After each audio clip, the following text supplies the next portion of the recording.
Hey, Rosanne, it's Lexi. I'm so excited to be here with you. I have waited for this day. I mean, we've connected virtually for a long time and For a long time. never face to face in person, but this is about as close as we're going to get It for a is little as while. close. You'll be on one side of the country, me in Vermont, but right now I'm in Houston working. So it's so incredibly loving and lovely to see you and be with you here in this moment and to talk about the great work that came out of a great heartache. Mm. And you know, I've but I'm spending a fair amount of my time in the gratitude space, both personally Yeah. and really wanting to be an advocate for kind of showing people how, because it's something we talk about and you grow up knowing, right? Most of us.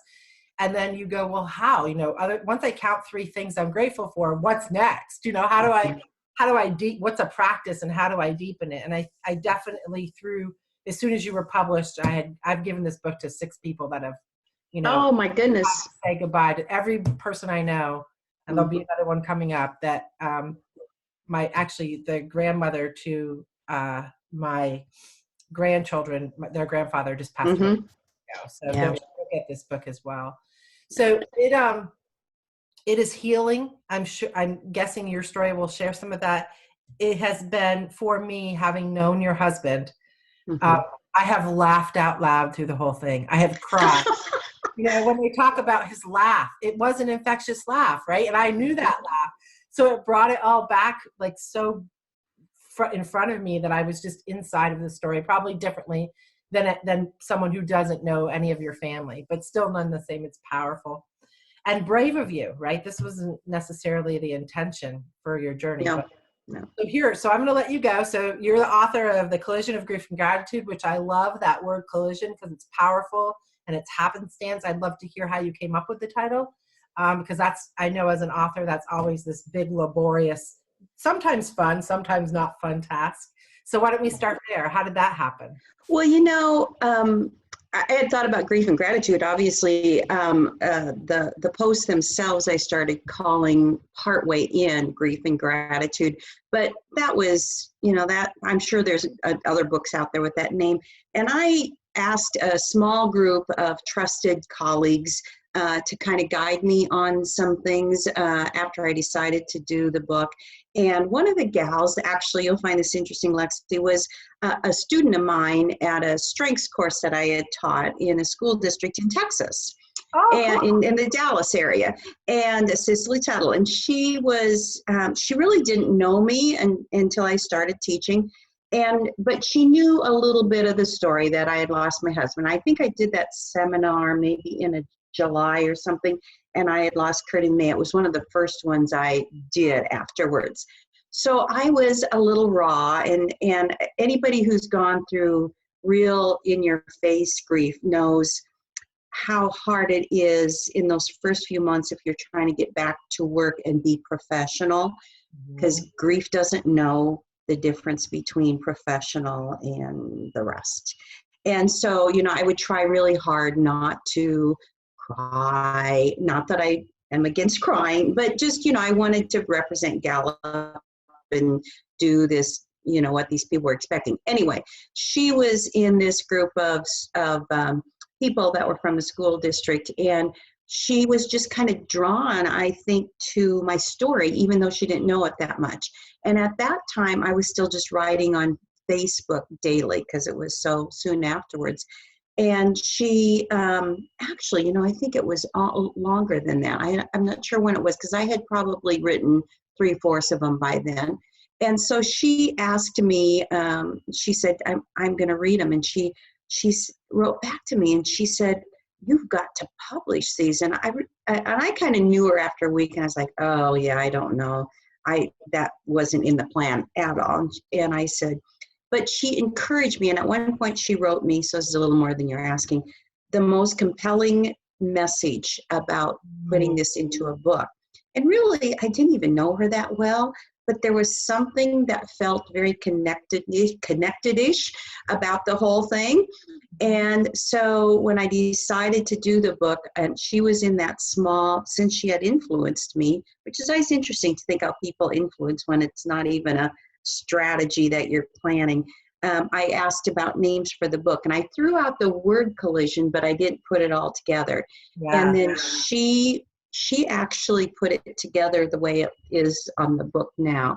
And so it was kind of a collaborative effort, but I do give her a lot of credit because it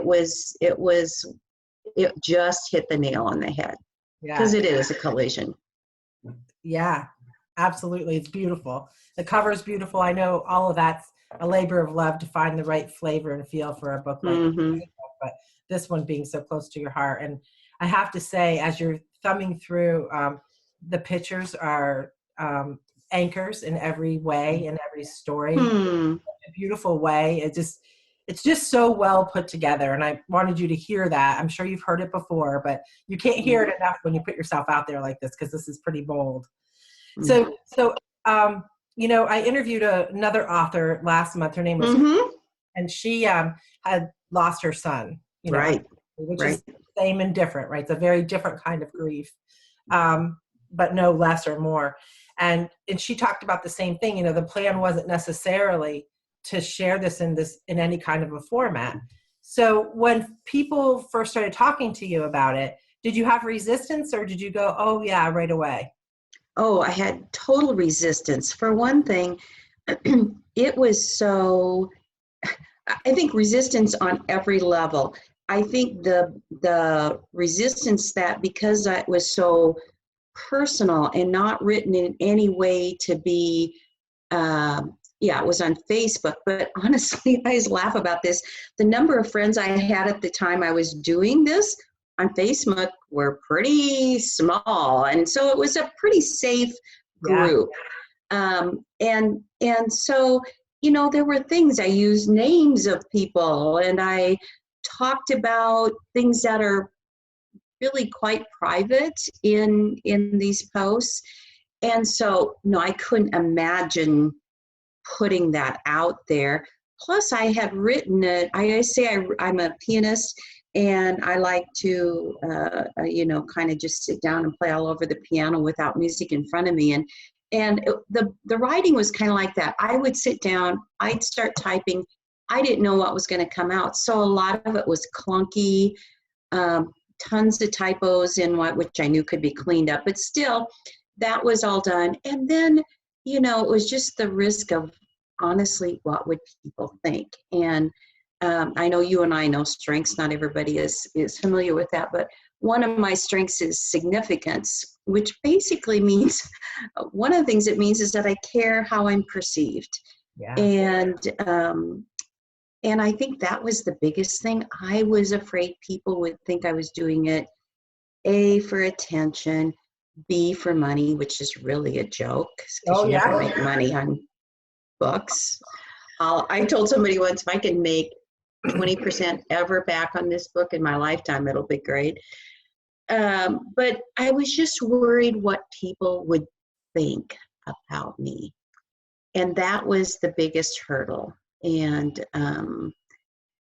I had to get past a lot of that. And the work, it was tons of work finally. And even though everything was written, all the work of doing the book. So yes, it was not in my thoughts at all. And it took certain people, which I think is an interesting thought.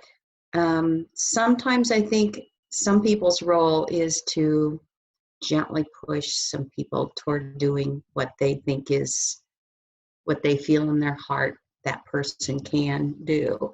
And so that's part of what it took, is real human beings like yourself who would just say, I think you need to do this. Somebody will benefit from it. So, yeah.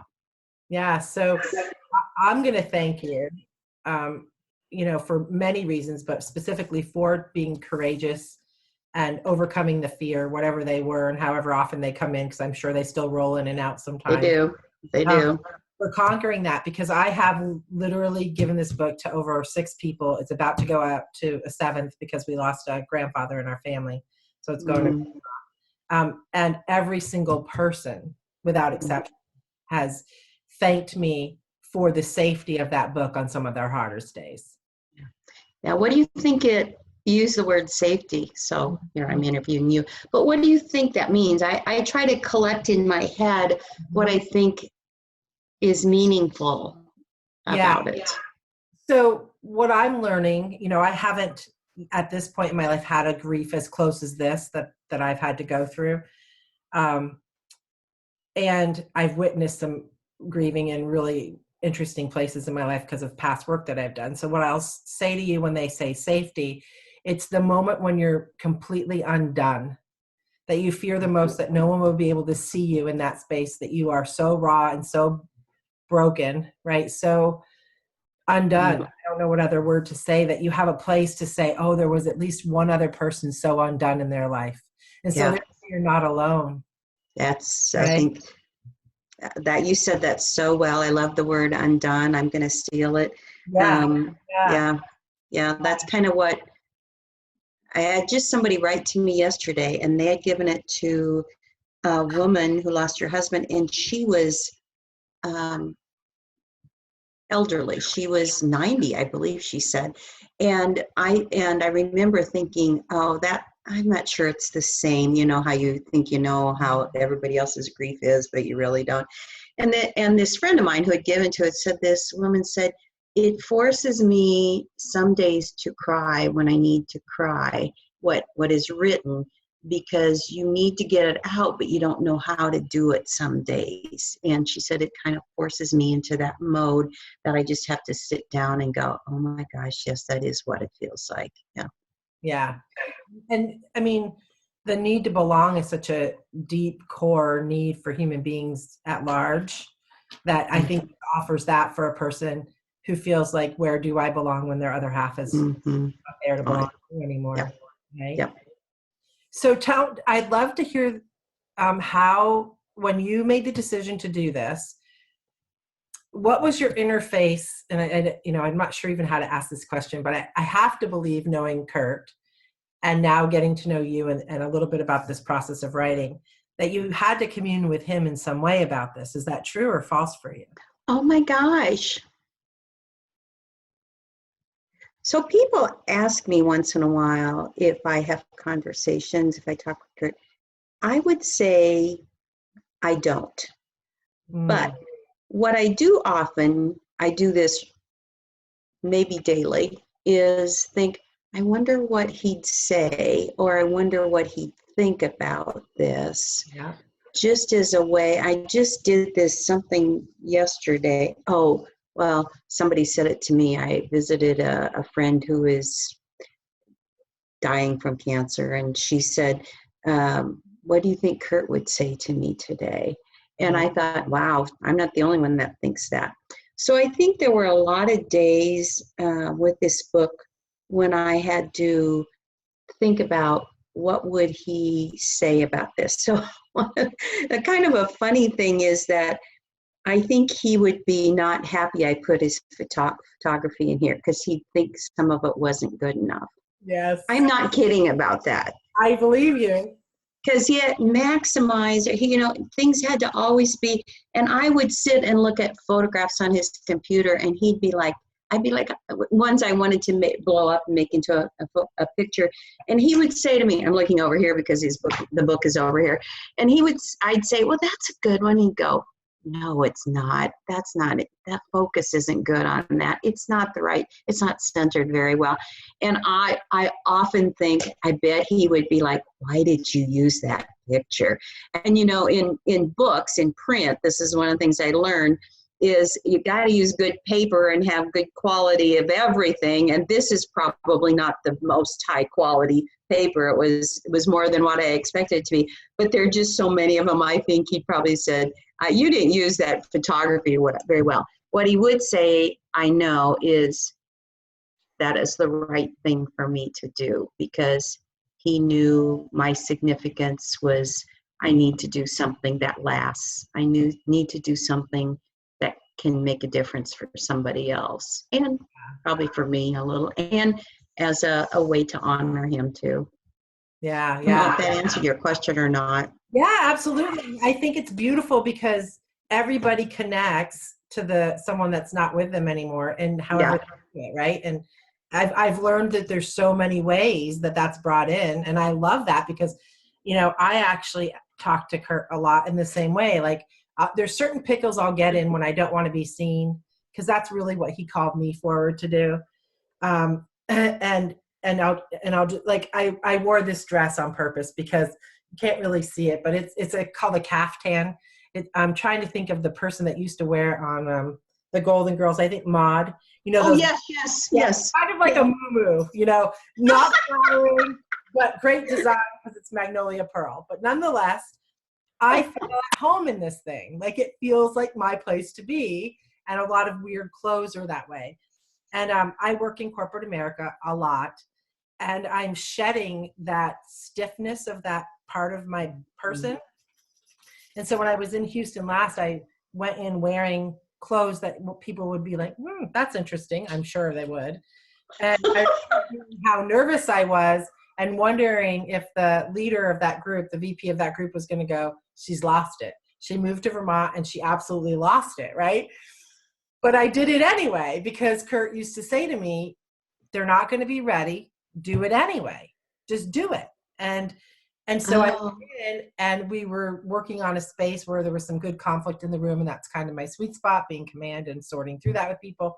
And I just said, I was really nervous to come in here wearing this outfit today, and I could see Christiana's face, and she's like, and everybody else in the room was like, but it's so you. It just works. It's just so you don't worry about it. So it was so funny. Just being seen part is huge. Yeah, it's huge. It is. There's tell me a little bit about, I love like the rhythm of the book. I pay attention to that story. And at the end of each day, you kind of make an inquiry, or you invite someone to go explore something. How was that process for you? Was it hard? Was it easy? Did you like it, not like it? What was that? So are you talking about where I pull out the little nudges at the end and ask the questions? Okay. So I found myself very soon after I started writing them kind of needing to, I sometimes say it was the bossy teacher in me part that still could come out in times of grief. But it really, I think, was almost the teacher part, or the part that was like, this has to be for somebody else. And I think very soon I realized I need to make sure that people are understanding the link to their own life. Mm-hmm. And so I would just, sometimes they were questions, sometimes they were statements. Mm-hmm. And there were, when I went to do the book, there were probably 10% of them that didn't quite have it that I put in. We kept everything almost the way it was from the book, except cleaned up all, of course, the bad grammar and the typos. But I did feel like it was, and they have, with somebody with command, they're kind of imperatives, I would say, in a lot of ways. Yeah. And they're really telling you what to think about and what to say and where you might go. And some of them are more straightforward sentences, and some are kind of almost silly. I'm just looking at one now where I wrote about my car, and that one says, today take your car in for a tune-up or an oil change or whatever you do with cars, and thank your mechanic. They're important people in my life. Yeah. And so, some of them are not things like, some of them are a little more profound sounding, but I think it was part of the gratitude. Mm-hmm. That I often tried. I didn't do it intentionally, but I think the gratitude part sometimes landed in there, in those. And the person who helped me put some of this together, she would call them nudges. Yeah, I like that. Nudges. Yeah, they are. And like you'll see at my book, I have a lot of sticky notes everywhere because I love it. Because it brought certain things forward for me. So one of the things that I had the pleasure to share with Curt was it's funny you said that about his pictures, because he would send me a picture and he's like, I should have been to the left, or I missed, there was one of a butterfly. If I'd taken it faster, I would have got the better picture, that type of thing. And here you say on day 20, day 34, maybe you can come take pictures of my flowers since Curt can't. Oh, yeah. Or if not, you can buy a perennial and watch the beauty repeat itself as it does in God's grace. That one, like resonated to me. And I'm going to take this moment to say I'm going to fly out there one day. I hope so. And I'm going to take so many pictures of the garden. It will be joyful. And I'm trying to find the day. There was another one in here. I wanted to thank you because on one of the days you said music heals the soul. Oh yeah. I'm not as connected to music as I know that you are. So that was a really nice reminder. And that whole day that I read that, I listened. I really like an artist named Damien Escobar. He's a violinist.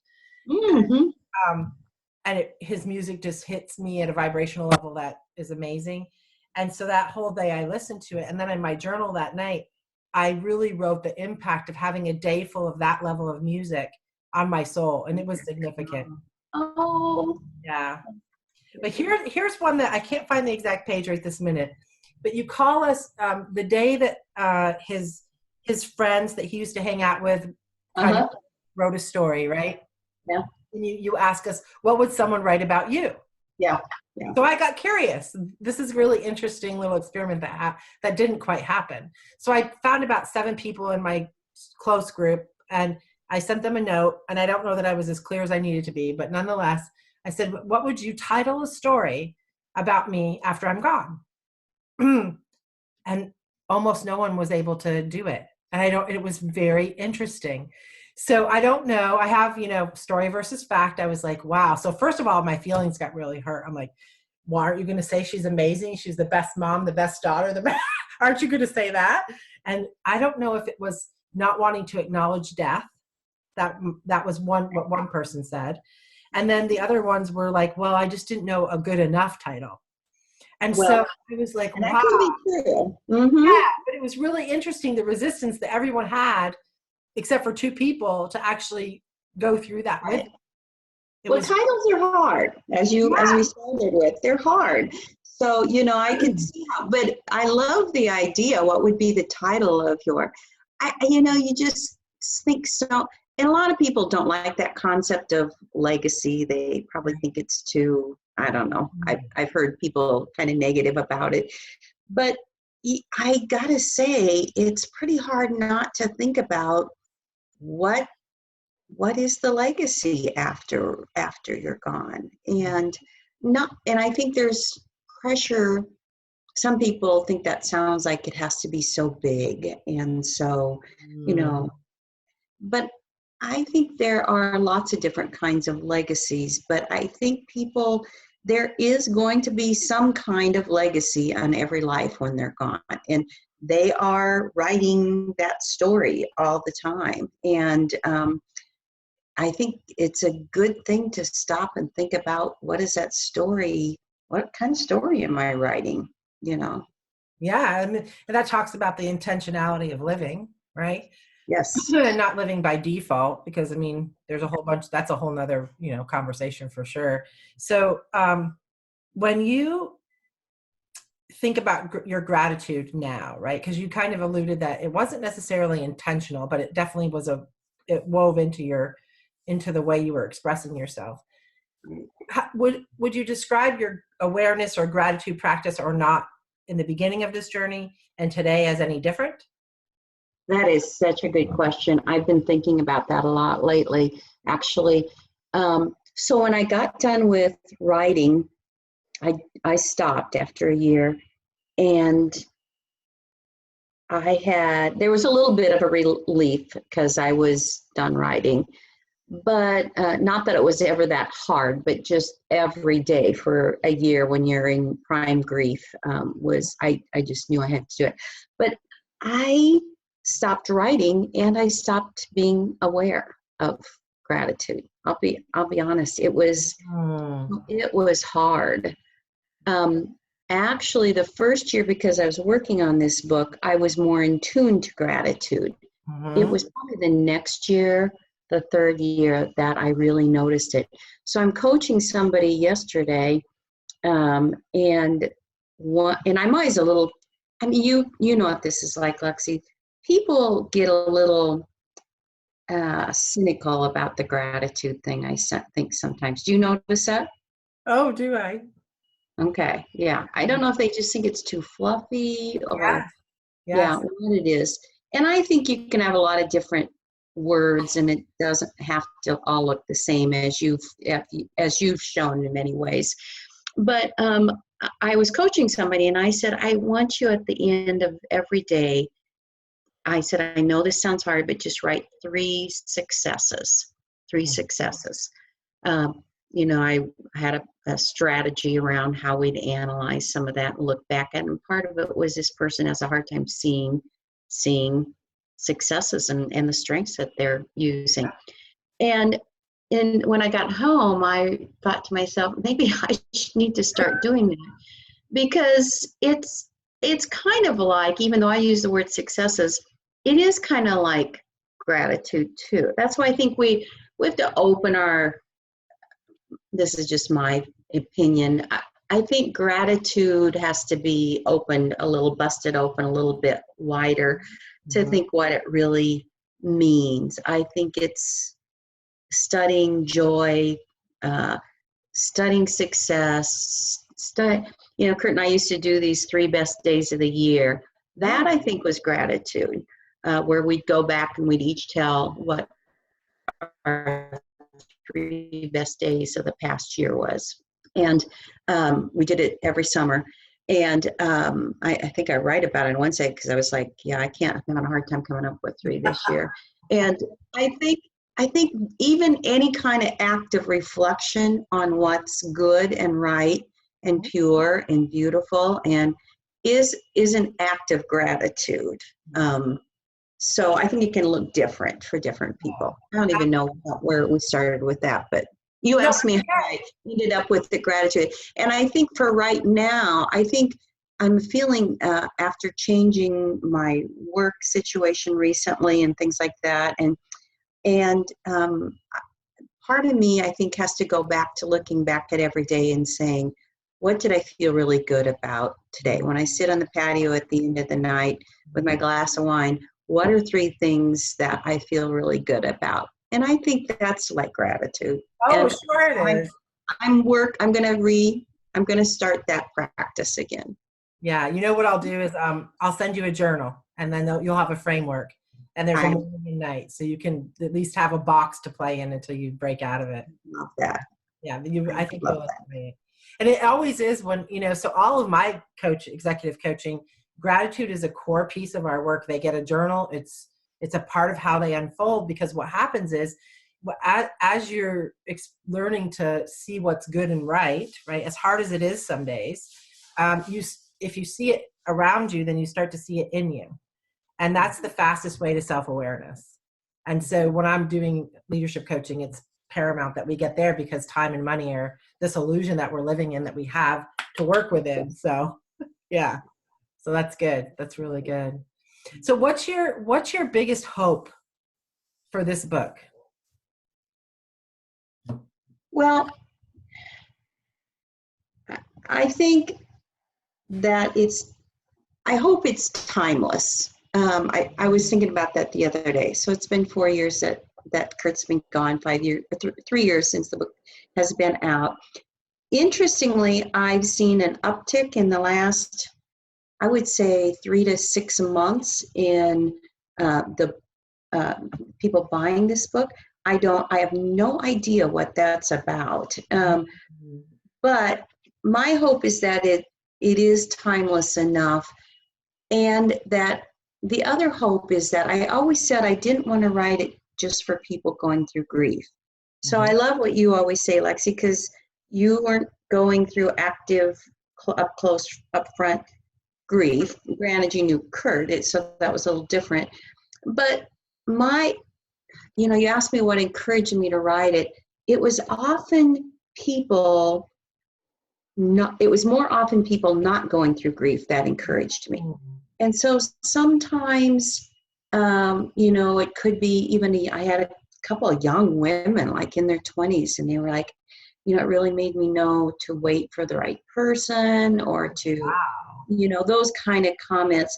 So my hope is that it transcends grief and creates a way for people at any point to know more about living life now.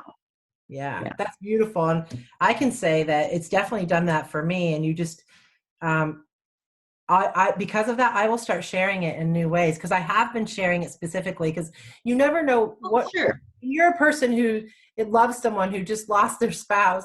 What do you do? What do you say? It feels like Yeah. there's something. So this is my answer to that question, and I recommend it Oh, to the yellow stickies. I know without the stickies. But that's the answer to that. That's my gracious answer to that situation, because it isn't And I easy. do like that because I hear women who say this is the and I this they have said this is the only book I've read that makes me have that makes me feel like I'm not crazy, but at the same time helps me move forward. Yes.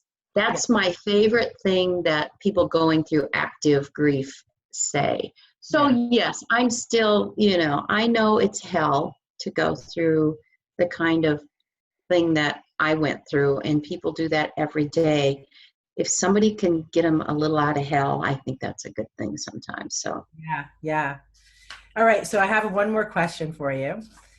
Talk to me about the experience of your son writing the foreword. oh my gosh. So tell me more what that question means. I Say, want I have a daughter who did a forward for me in a piece of work that I did. So I have an intimate experience about what that was for me.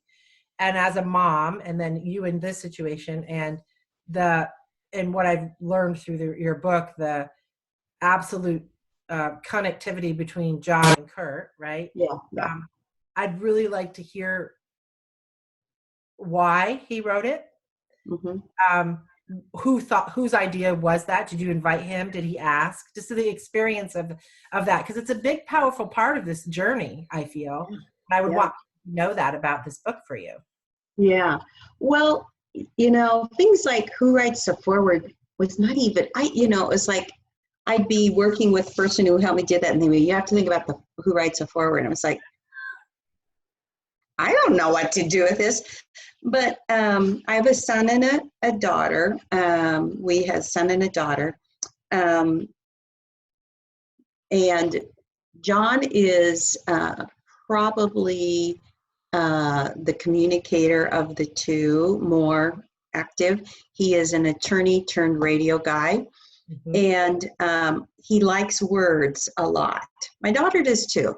But I think our whole family loved words, kind of. And I just thought maybe he could do something with words that would be meaningful. And so I asked him about it, asked him if he wanted to do it, didn't give him any kind of direction except to give him a brief description of what somebody else gave me about what a foreword is meant to be. I had no idea what he'd write.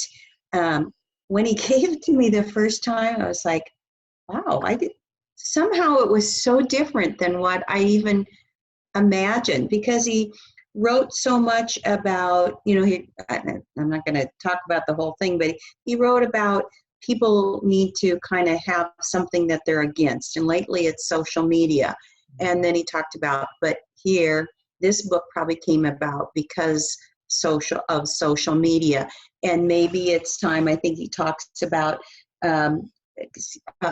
casting a blanket of negativity on any one thing. It's kind of a stereotype. And in fact, he says at the end,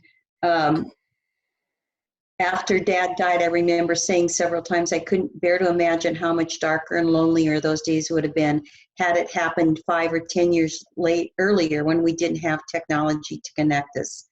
I think you'll understand this sentiment as you read the pages ahead in Mom's daily post for an entire year of finding gratitude while grieving. And he goes on to say, but he says, my dad was always heartily skeptical of those who spent life casting blanket, all-encompassing critiques on every new thing that came along.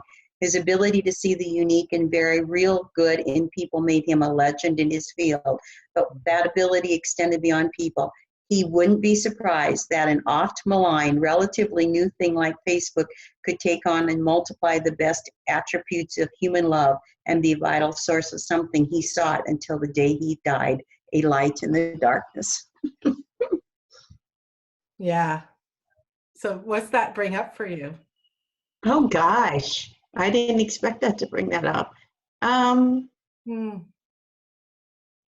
Just how I think is cool the way John kind of brought back this idea of the oft maligned, something that oft maligned. That even sounds weird to say it, often maligned. And, but just that, I think that John even saw that in his dad so much, and that he could apply it to this book and the perception of how it was done in social media. I think it was kind of beautiful at the end, and I had forgotten that. Yeah, it is beautiful. And it's very powerful forward. So that's why I wanted to bring it up. Thank you. So you're welcome. So what's up for you? Like, what is the legacy that you want to leave besides this beautiful book? What is your legacy going to be?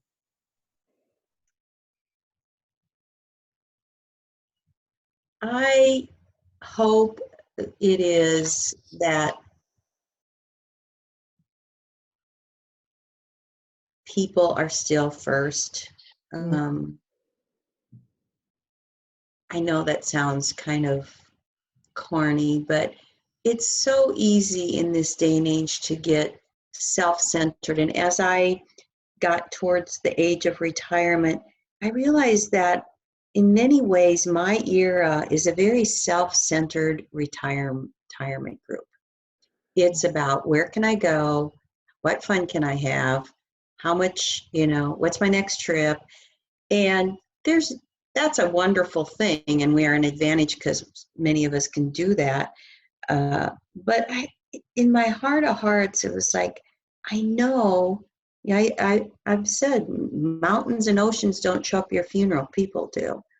And so I hope the legacy is how somebody felt, how somebody was treated, what opportunities, that, and partly, not giving up on anybody. And I know I'm certainly not perfect that way, but remembering people who need kind of unique situations. And so, yeah, I hope the legacy is that people should be first. And boy, I tell you what, when you go through grief, there's not too much question about what makes a difference. It's human beings. Yeah. Yeah. All those blue strengths, all those relational strengths start to light up in a new way, don't they? Oh my gosh. Yeah. All the investment that you do in other people's life come back in just, Oh, unfold. Yeah. yeah. It's a beautiful symmetry. Yeah. Wow. Thank you. You're welcome. This was a delight. Thank you. Yeah, you're welcome. I love you. Thank you for the work that you're doing. And I look forward to meeting you and having a hug in the next few years. That sounds good. I'll take you up on that. All right. Have a great day. Bye-bye. Bye-bye.